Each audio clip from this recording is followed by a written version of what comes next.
How to identify Nazi propaganda techniques. Imagine living in a time when every word you hear is carefully crafted to shape your thoughts and beliefs. This was the reality in Germany during the rise of Nazism. The regime used various propaganda techniques to manipulate public opinion and promote its ideology. Understanding these methods is essential to recognize how they influenced society and led to the early persecution of many groups, especially Jews. One of the most striking techniques was the deification of Adolf Hitler. He was portrayed as a heroic figure, almost divine, through images and speeches. This created a cult-like following that demanded loyalty. People were encouraged to see him as the savior of the nation. Another technique was name-calling. The Nazis labeled their opponents and targeted groups with negative terms. This dehumanization created fear and hatred, making it easier to justify their actions against these groups. The use of glittering generalities was also common. The regime employed vague yet emotionally appealing phrases like purity and strength. These words stirred positive feelings without providing any real substance. The bandwagon effect played a significant role too.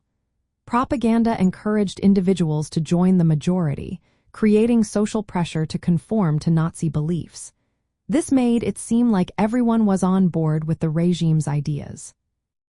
Transfer was another clever tactic. The Nazis associated symbols like the swastika with positive qualities such as power and national pride. This helped transfer those feelings to their cause, making it more appealing. Card stacking was frequently used to present only one side of an argument. The regime selectively used facts to support its ideology while ignoring opposing evidence. This created a skewed perception of reality. Testimonials from respected figures were also employed. Endorsements from famous individuals lent legitimacy to Nazi ideas, making them more acceptable to the public. Repetition was key in their strategy.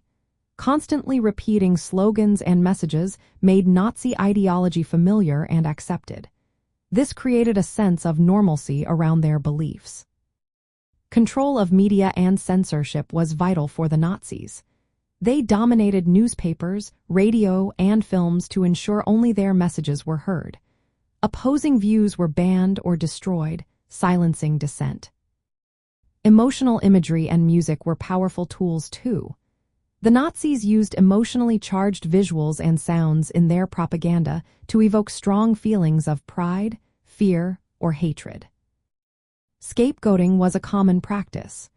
Jews and other minorities were falsely blamed for Germany's problems, portrayed as enemies of the nation. This tactic diverted attention from the regime's failures. Youth indoctrination was also significant. Organizations like the Hitler Youth taught Nazi values from a young age, ensuring that children grew up with these beliefs. To identify Nazi propaganda, look for exaggerated claims, emotional appeals, and the demonization of specific groups.